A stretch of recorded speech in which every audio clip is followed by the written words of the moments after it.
अस्सलाम वालेकुम रहमतुल्लाहि व बरकातहू। This is Daud Ali Khan and welcome back to the channel. आज हम उस वीडियो का आगाज़ करने वाले हैं, बेसिकली उस सीरीज़ का आगाज़ करने वाले हैं जिसके बारे में हम सब बहुत ज़्यादा वेट कर रहे थे, and that is the curse of secularism. ये कहानी है इतिहास के उस दरिंदे के बारे में जिसको आज तक लोग इंसानियत का मसीहा समझते हैं। इतिहास की सबसे बड़ी गलती, the core reason for poverty, hunger and suppression,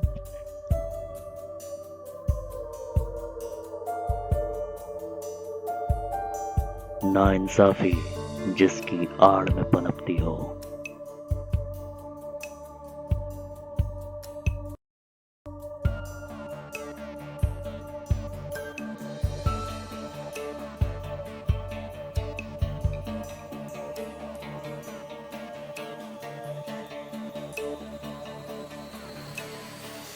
इतिहास का सबसे खौफनाक system,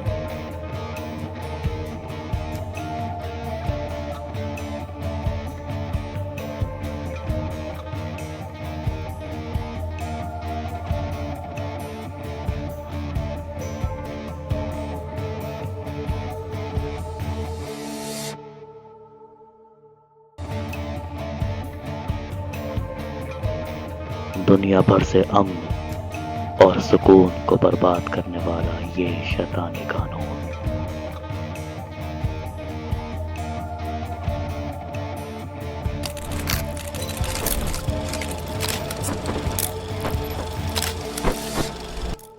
this is the curse of secularism. किसी भी चीज़ को क्रिटिसाइज़ करने से पहले उसका कोर रीज़न जानना बहुत ज़रूरी होता है। यू सी, हम लोग सेकुलरिज्म के पीछे क्यों पड़े, हमें क्या प्रॉब्लम है सेकुलरिज्म से या फिर सेकुलर डेमोक्रेटिक सिस्टम से, इसी के बारे में जानते हैं। क्योंकि सेकुलरिज्म को सही तरीके से शायद समझा ही नहीं पाया। अगर हम किसी भी लेमैन से पूछे व्हाट डज सेकुलरिज्म मीन्स, तो वो सोचता है कि यूनिटी, हर धर्म का एक साथ इज्जत होना, हर धर्म की एक साथ इज्जत करना, दैट्स व्हाट सेकुलरिज्म। हालांकि जहाँ तक मैं जानता हूँ, मेरी नॉलेज है, कोई भी धर्म किसी और धर्म की बेइज्जती करने को कहता ही नहीं है। तो इस हिसाब से सारे धर्म सेकुलर हुए। तो आइए समझते हैं कि सेकुलरिज्म का बेसिकली मतलब होता क्या है। देखिए, सेकुलरिज्म को बहुत, मैं ज़्यादा टेक्निकल लैंग्वेजेस में नहीं जाऊँगा, टेक्निकल टर्म्स को यूज़ नहीं करूँगा, because I want to keep it very simple, ताकि एक बंदा जो देखे वो लॉजिकली इसको समझ सके। ज़रूरी नहीं है कि जिसके पास सिविक्स हो वही समझ सके कि सेकुलरिज्म का मतलब होता क्या है। सेकुलरिज्म का मतलब बेसिकली सिंपल है कि जो स्टेट होगा, ये जो लोग होंगे, उसको कैसे गवर्न करना है, ये कोई डिवाइन रिलीजन डिसाइड नहीं करेगा। What does it means? It means कि कोई भी रिलीजन के पास ये अथॉरिटी नहीं होगी how to govern the system, how to govern the states. और यही चीज़ सेकुलरिज्म बेसिकली कहता भी है। अब इस सेकुलरिज्म का मतलब क्यों, मतलब एक चीज़ यहाँ पर कन्फ्यूजन ये क्रिएट हो रही है कि यार, जब हम सबको अल्लाह ने बनाया है, हम सबको खुदा ने बनाया है, तो हम सबको गवर्न भी वही करेगा, ठीक है। तो सेकुलरिज्म की ज़रूरत क्यों पड़ी या फिर हम सेकुलरिज्म को क्यों लेते हैं, ज़रा इसको ब्रीफली समझते हैं। इंशाल्लाह उसके बाद हम लोग समझ पाएंगे, हर एक चीज़ चेन के अंदर कनेक्ट होने लगेगी and we see every single point जो हम लोग मिस कर रहे हैं।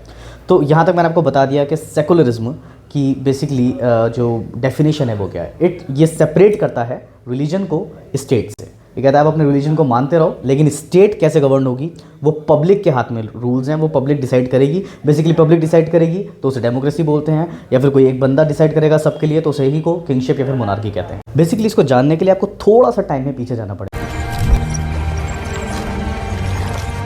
What does it mean? देखिए, यूरोप के अंदर काफ़ी ज़्यादा डोमिनेंस थी चर्च की, ओके, हम सबको ये बात मालूम है।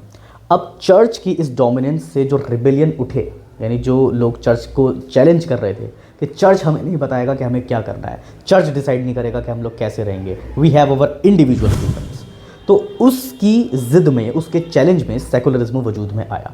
ऐसी कई सारे रीजंस हैं, अगर आप इतिहास में उठा के देखेंगे कि operation of religion, the conflicts of religion, जो बैटल्स ऑफ वॉर्स चलती थी रिलीजन के नाम पे, वो सब चीज़ें, और एक बहुत फेमस है that is 30 year war of religion.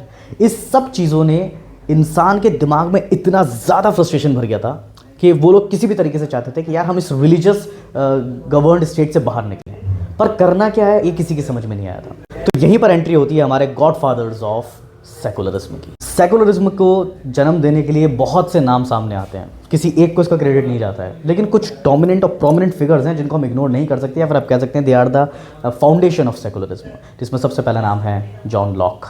John Locke एक ऐसी शख्सियत हैं जिन्होंने सेकुलरिज्म के लिए बहुत ज़्यादा काम करा है और बहुत प्रोमिनेंट काम करा है। उनकी आइडियोलॉजी, उनके थॉट्स लोगों को इंस्पायर करते थे, स्पेशली उनको जो अपने आप को रिलीजियस गवर्नड स्टेट के अंदर फंसा हुआ समझते थे। वैसे एक इंटरेस्टिंग बात बताऊँ आपको, जॉन लॉक ने लिबर्टी के लिए आवाज़ उठाई, पर उन्होंने ये भी कहा कि लिबर्टी को कोई भी इंसान डिफाइन नहीं कर सकता। अगर मुझे ये हक है कि मैं सड़क पर कपड़े उतार के चल सकता हूँ, तो क्या मुझे ये हक है कि मैं अपने कंट्री के करंट लीडर्स की बैंक अकाउंट डिटेल्स चेक कर सकता हूँ, उनके बैंक स्टेटमेंट्स ले सकता हूँ कि उनके कहाँ से कितने पैसे आए हैं, कितनी सैलरी है? ये भी तो मुझे फ्रीडम होनी चाहिए ना। पर यहाँ पर फ्रीडम के ऊपर रोक लग जाती है। आप फ्री हैं जानवरों की तरह नंगे घूमने के लिए। तो ये रहा पहला नाम सेकुलरिज्म के प्रोमिनेंट फाउंडिंग फादर्स में से किसी एक बंदे का। अगला नाम है जॉन हॉलिऑक। जॉन हॉलिऑक सेकुलरिज्म के फाउंडिंग फादर्स में सबसे ज़्यादा प्रोमिनेंट फिगर है। बट डू यू नो कि जॉन हॉलिऑक को जाना किस नाम से जाता था? Well, the ब्लास्फेमर। एग्जैक्टली, लोग उनको ब्लास्फेमर इसलिए कहते थे क्योंकि वो ये समझते थे कि वो साइंस को रिप्लेस कर सकते हैं रिलीजन से। That is so nonsense. क्योंकि with all due respect, he is a very great guy, but आप हाउ को रिप्लेस करना चाहते हैं वाई से, but that's it makes no sense literally. Let me tell you why. मिसाल के तौर पे जब हम कहते हैं कि एक परिंदा उड़ रहा है, तो उसके उड़ने की एरोडायनेमिक्स हम एक्सप्लेन नहीं करते। हम ये कहते हैं कि अल्लाह की परमिशन से वो हो रहा है। उसकी एरोडायनेमिक्स क्या है वो एक अलग सीन है। फॉर एग्जाम्पल, अगर आप में से कोई बंदा मेरे घर पर आए और आप देखें कि मेरे जो किचन है उसके जो स्टोव है उसके ऊपर एक पैन रखा है जिसके अंदर पानी बॉयल हो रहा है। आप लोग मुझसे पूछे कि दावर पानी बॉयल क्यों हो रहा है, और मैं आपको बताऊं कि पानी बॉयल इसलिए कर रहा हूं क्योंकि मेरा दिल चाह रहा था कॉफ़ी बना के पीने का, इसलिए मैं उसको पानी जो है वो बॉयल कर रहा हूँ। फिर आप लोग बोलोगे नहीं आप झूठ बोल रहे हो, आप पानी बॉयल इसलिए नहीं हो रहा है कि मतलब आपका दिल चाह रहा था कॉफ़ी पीने का। पानी बॉयल इसलिए हो रहा है क्योंकि आपके पास जो सिलेंडर है, आपके पास एक एलपीजी गैस की सप्लाई है, which is liquid petroleum gas, and ये गैस हाईली फ्लेमेबल होती है, जिस वजह से ये गैस जो है उसके अंदर आपने एक स्पार्क देकर उसके अंदर आग लगाई, उस आग के ऊपर फ्राई पैन रखा हुआ है या फिर आपका जो भी सॉस पैन है वो रखा हुआ है, और वो जो है हीट, क्योंकि वो कंडक्टर है तो अपने से हीट ट्रांसफर कर रहा है पानी के मॉलिक्यूल्स को। पानी के मॉलिक्यूल्स जैसे ही हीट एब्जॉर्ब कर रहे हैं, उनकी काइनेटिक एनर्जी बढ़ रही है और इस वजह से वो ऊपर सतह तक पहुंच रहा है और इसलिए पानी बॉयल हो रहा है। अगर मैं आपसे एक सवाल पूछूं कि हम दोनों में से झूठ कौन बोल रहा है, तो आंसर विल बी कि हम दोनों ही सही बोल रहे हैं। हम में से एक बंदा वाई का जवाब दे रहा है कि पानी बॉयल क्यों हो रहा है, यानी मेरी कॉफ़ी का दिल चाह रहा था इसलिए मैं पानी बॉयल कर रहा हूँ, पर दूसरा वाला हाउ को एक्सप्लेन कर रहा है। सो वेल, जॉन हॉलिऑक चाहते थे कि हर एक इंसान, आने वाली नस्ल, हर एक इंसान की वो एक ऐसे एरा के अंदर अपनी आँख खोले जहाँ रिलीजन कंप्लीटली हट चुका हो और उसकी जगह आ चुकी हो साइंस। ऐसा मैं नहीं, ये उनके पीडीएफ्स आपको बता देंगे। सो वेल, ये दोनों ही नाम मैंने आपको डिस्कस करे। ऐसे बहुत से नाम हैं, लेकिन आप तवील हिस्ट्रीज में जाएंगे तो इन लोगों के प्रोमिनेंट नेम्स हैं और प्रोमिनेंट वजह हैं कि जिस वजह से इन्होंने सेकुलरिज्म को लेकर आया था। वेल, आप सेकुलरिज्म समझ गए हैं कि होता क्या है। ये बेसिकली पावर को सेपरेट कर देता है कि भाई पावर रिलीजन के पास नहीं रहेगी स्टेट को गवर्न करने की। ठीक है, मिसाल के तौर पे एक एग्जांपल दे देता हूँ कि भाई आपकी जो मस्जिद है, आपकी जो मंदिर है, आपके जो चर्च है, वहीं तक अपने खुदाओं को महदूद कर दो, वहीं तक अपने खुदाओं को लिमिट कर दो। गवर्नमेंट का काम जो है वो आपके खुदा नहीं कर सकते। अस्तगफिरुल्लाह, नाउज़ुबिल्लाह, ऐसा उन्हें लगता है। तो सेकुलरिज्म क्या है आप समझ गए, स्टेट का जो पावर है गवर्न करने की वो किसी भी रिलीजन के पास नहीं रहेगी। Point number 1। Point number 2, secularism को लाया क्यों गया था? Because of the operation. उन्हें ऐसा लगता था कि सेकुलरिज्म को हम इसलिए ला रहे हैं क्योंकि वो एक चैलेंज के तौर पर हो गया था, जो कि यूरोप के अंदर बहुत टाइम से चर्च जो था उसने लोगों के ऊपर ऑपरेशंस करे थे और उसने लोगों को क्या नाम है सप्रेस करके रखा हुआ था। उसके रिबेल में ये सेकुलरिज्म यहाँ पर आया था। गैलीलियो का भी किस्सा आप लोगों ने देखा होगा, बहुत ज़्यादा मशहूर है, जिसको चर्च ने फांसी लगवा दी थी जस्ट बिकॉज वो ये बता रहा था कि अर्थ जो है वो स्फेयर है। उसके साथ ही साथ एक और इंटरेस्टिंग चीज़ जो मैं आपको बताना चाह रहा हूँ कि सेकुलरिज्म को जो लाया था उसके कुछ वादे थे, कुछ बेनिफिट्स बताए थे। मतलब जाहिर सी बात है, अगर आप किसी चीज़ को रिप्लेस कर रहे हैं किसी और चीज़ से तो आपके पास उसके बेनिफिट्स होने चाहिए। बेनिफिट्स ऑफ सेकुलरिज्म क्या बताए थे? बेसिकली वो ये था कि हर एक बंदे के पास फ्रीडम होगी, इंडिविजुअल चॉइस होगी, उसके साथ ही साथ सप्रेशन नहीं होगा बिल्कुल भी, क्योंकि सप्रेशन तो रिलीजन करता है। उसके साथ ही साथ कॉन्फ्लिक्ट्स, वॉर्स, बैटल्स, ब्लडशेड बिल्कुल नहीं होगा, क्योंकि ये भी रिलीजन करता है अकॉर्डिंग टू सेकुलर्स। तो इसीलिए एक ऐसी स्टेट जहाँ रिलीजन गवर्न ही नहीं करेगा, वहाँ कितनी सुकून और शांति होगी, कितना जस्टिस होगा, कितनी पीस और हार्मनी के साथ दुनिया के अंदर लोग रह पाएंगे। वेल, क्या ऐसा हुआ या नहीं, ये आपको पता चलेगा इसी सीरीज़ में। सेकुलरिज्म बेसिकली एक ऐसा वर्ल्ड व्यू है, एक ऐसा नज़रिया है जिसके सियासी उसूलों के मुताबिक मजहब को रियासती पॉलिसीज से बिल्कुल अलहदा होना चाहिए।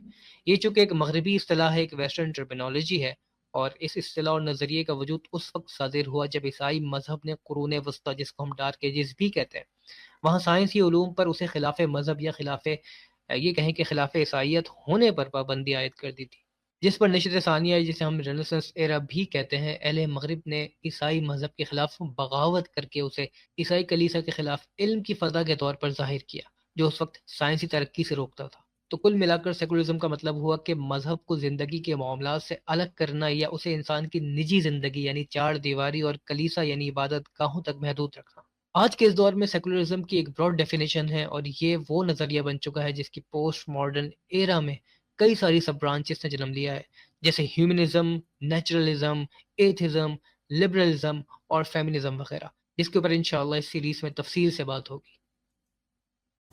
किसी भी चीज़ को जानने से पहले, किसी भी चीज़ को सोच विचार अंडरस्टैंड करने से पहले उसकी दो चीज़ें जाननी बहुत ज़रूरी होती हैं। एक होता है उस चीज़ की डेफिनेशन, दूसरा होता है उसका एसेंस, कि क्या उसकी डेफिनेशन है और क्या उसका एसेंस है। सेकुलरिज्म की क्या डेफिनेशन है और क्या उसका एसेंस है।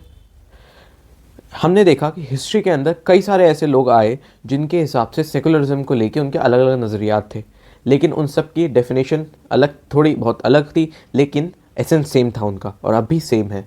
वो एसेंस क्या था? डेफिनेशन तो ये रही आपकी स्क्रीन के ऊपर। एसेंस उसका क्या था?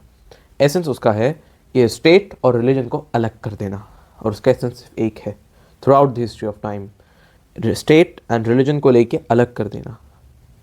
आइए जानते हैं हिस्ट्री ऑफ सेकुलरिज्म को लेके कि सेकुलरिज्म की क्या हिस्ट्री रही है और क्या हिस्ट्री रही है और क्यों आया वो और किस लिए आया और किस टाइम पे आया। आइए जानते हैं। तो हम चलते हैं टाइम के अंदर पीछे, मेडिवल टाइम्स के अंदर, जब रोमन एम्पायर का फेल हुआ था, जो रोमन एम्पायर गिरा था। तो रोमन एम्पायर के बाद चर्च ने अपनी पावर को टेक ओवर करा। चर्च के पास बहुत पावर थी उस टाइम पे, तो चर्च ने अपनी पावर का यूज़ करा और पूरे जो यूरोप का उसकी डार्क एजेस चल रही थी उसके अंदर उन्होंने सब चीज़ों को टेक ओवर कर लिया और पावर में आ गए। चर्च के अंदर एक हायरार्की होती थी, pope, cardinals, archbishops, bishops and priest. सबसे ऊपर होते थे पोप। पोप्स ने क्या करा, अपनी जो स्टेटस था उसको और स्ट्रॉन्ग बनाने के लिए उन्होंने अराउंड 10 to 15 सेंचुरी के अंदर अपना डिक्लेयर कर दिया था कि पोप जो होता है वो सुप्रीम लीडर होता है अर्थली लाइफ का और स्पिरिचुअल लाइफ दोनों का वो एक स्पिरिचुअल लीडर होता है। और इसकी वजह से पोप्स को एक डिवाइन फिगर की तरह देखा जाने लगा उस टाइम के अंदर। और पोप को इस तरीके से देखा जाता था कि वो एक बहुत ज़्यादा डिवाइन और एक हायर बीइंग है, और वो एक गॉड और ह्यूमन के बीच का रास्ता है, गॉड और ह्यूमन को कनेक्ट करने का रास्ता है। कोई भी चीज़ जो उस रास्ते के यानी कि पोप के यानी कि चर्च के जो अगेंस्ट जाती थी वो पनिशेबल टू डेथ थी। आइए देखते हैं कैसे। फॉर एग्जाम्पल गैलीलियो एक बहुत रिनाउंड साइंटिस्ट थे। उन्होंने अपनी थ्योरी के अंदर ये कहा था कि अर्थ स्टेशनरी नहीं रहती है, अर्थ घूमती है सन के अराउंड, और बाकी जितनी भी सेलेशियल बॉडीज़ हैं वो सब सन के अराउंड घूमती हैं। क्रिश्चियन सोसाइटी का, चर्च का ये मानना था, जो कि बिब्लिकल कॉन्टेक्स्ट से उन्होंने उठाया थी ये चीज़ें, कि अर्थ जो होती है वो स्टेशनरी रहती है, उसके आसपास सारी चीज़ें घूमती हैं। ये चीज़ कम्प्लीटली कॉन्ट्राडिक्ट कर रही थी चर्च के ख़िलाफ़। तो चर्च ने क्या करा, गैलीलियो को परसिक्यूट कर दिया।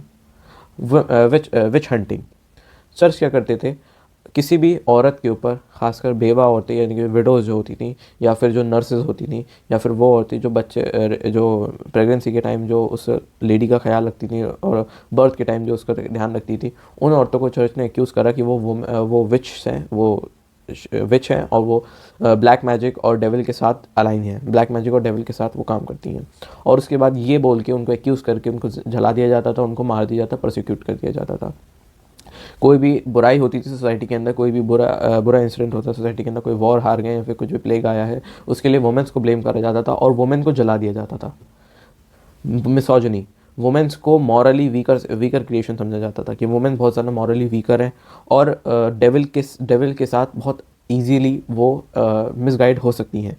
तो इस वजह से चर्चेज जो थे वो वुमेन्स को एक बहुत ज़्यादा लोअर क्लास मानते थे। चर्च के बाद बहुत ज़्यादा लैंड एक्यूमुलेशन था। Around 25 to 30% of the arable land, जो फार्मिंग का बेस्ट लैंड होता है, वो करीब चर्च के पास था। उन्होंने उस लैंड का इस्तेमाल अपने जो चर्च के अंदर जो लोग थे उनके बेटरमेंट के लिए किया, यानी कि उनके जो चर्च के अंदर लोग काम कर रहे थे, जो उनके हायरार्कीज़ में थे, उनके बेटरमेंट के लिए उस चर्च ने उस लैंड का यूज़ करा, ना कि पुअर के बेटरमेंट के लिए। बल्कि वहाँ पे क्या करा, जो लोग थे, गरीब लोग थे, उनके ऊपर 10% ऑफ देयर इनकम, उनकी इनकम का 10% टैक्स लगा दिया गया, जिसको बोलते हैं तिथ, यानी कि उनकी जो इनकम है उसका 10% उनको टैक्स देना पड़ेगा। और चर्च ने अपनी पोजीशंस को बेचना शुरू कर दिया। जो उनकी पोजीशंस होती थी उसको चर्च ने बेचना, सेल आउट करना शुरू कर दिया, बिडिंग स्टार्ट कर दी। इस सब के चलते पूरा चर्च करप्ट हो चुका था। चर्च ने करप्शन फैला रखा था पूरी यूरोप के अंदर। और फिर आता है हमारा 17 एंड 80s का टाइम। और इस टाइम पे जॉन ल्योक ने इस चीज़ की आवाज़ उठाई कि चर्च को स्टेट को अलग कर देना चाहिए, कि चर्च अपने मैटर्स अलग देखेगा, स्टेट अपने मैटर्स अलग देखेगी। And after many years of Wars with church and Christianity, secularism यहाँ पे आ गया। उसके बाद आते हैं जॉर्ज होलोवेक, जिन्होंने सेकुलरिज्म को इंट्रोड्यूस करा। This is secularism. सेकुलरिज्म का मतलब कि उन्होंने कहा कि भाई चर्च को, स्टेट को अलग कर दो, चर्च अपनी चीज़ें अलग देखेगा, जो उनकी रिलीजियस चीज़ें होंगी, और जो स्टेट का मामला होगा वो स्टेट सॉल्व करेगी। इस पूरी हिस्ट्री को हमने अभी एनालाइज करा, अंडरस्टैंड करा, रिफ्लेक्ट करा, इसके ऊपर पॉन्डर करा, और हमको ये चीज़ मिली एंड ये चीज़ अंडरस्टैंड हुई हमको कि जो सेकुलरिज्म आया था वो चर्च के अगेंस्ट आया था, वो क्रिश्चियनिटी के अगेंस्ट आया था, और वो चर्च को, क्रिश्चियनिटी को काउंटर करने के लिए आया था। और हमारे यहाँ पे दो चीज़ सेट हो गई हैं। एक तो डेफिनेशन ऑफ सेकुलरिज्म, जो कि अभी आपके स्क्रीन के ऊपर है। दूसरा है एसेंस ऑफ सेकुलरिज्म, कि सेकुलरिज्म का क्या एसेंस है। और थर्ड इज़ सेकुलरिज्म क्यों आया था और किसके अगेंस्ट आया था। That's the important thing. इंशाल्लाह आपसे मिलते हैं अगली वीडियो के अंदर। तब तक के लिए अस्सलाम वालेकुम व रहमतुल्लाह।